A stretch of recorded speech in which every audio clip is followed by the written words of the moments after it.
सोलापूरमध्ये कोणतेही पक्ष किंवा कोणती राष्ट्रवादी एकत्र आली तरी सोलापूर जिल्हा परिषद भाजपच जिंकणार, ग्रामविकास मंत्री जयकुमार गोरेंना विश्वास.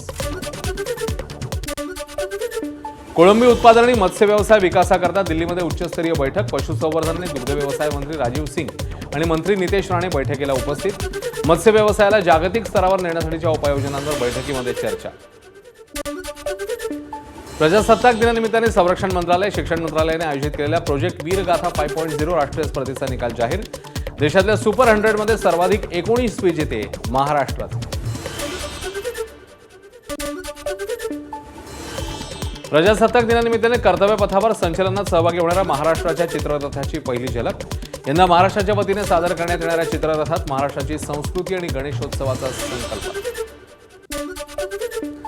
भंडारा शहरातील जिल्हा परिषदेच्या प्रवेशद्वारावर चिखली गावातल्या विद्यार्थ्यांसाठी या जिल्हा परिषद शाळेत 1ली ते 8वी साठी 2च शिक्षक असल्यानं शैक्षणिक नुकसान होत असल्याचा विद्यार्थ्यांचा आरोप.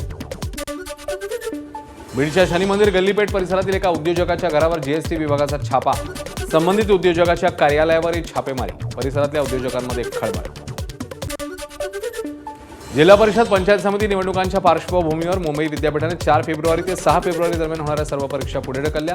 आता या परीक्षा 17, 18 फेब्रुवारी आणि 20 फेब्रुवारीला पार पडणार. माघी गणेशोत्सवानिमित्ताने दादरच्या सिद्धिविनायक मंदिरात महाआरती. हजारो भाविकांच्या उपस्थितीत काढण्यात आली रथयात्रा. बाप्पांच्या दर्शनासाठी पहाटेपासूनच रांगा.